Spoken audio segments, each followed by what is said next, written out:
స్వప్నంలో ఆ పోకలదమ్మక్కకి దర్శనం ఇచ్చారు. ఇచ్చి పోని నేను ఇదిగో ఇక్కడ ఉన్నాను రా కనపడతాను అనలేదు.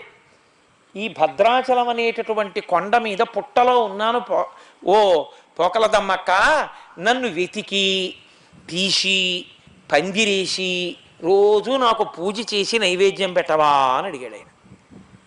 చూడండి ఆవిడ అదృష్టం. ఆవిడ నమ్మింది. ఆవిడకున్న నమ్మకం మనకు ఉండదు.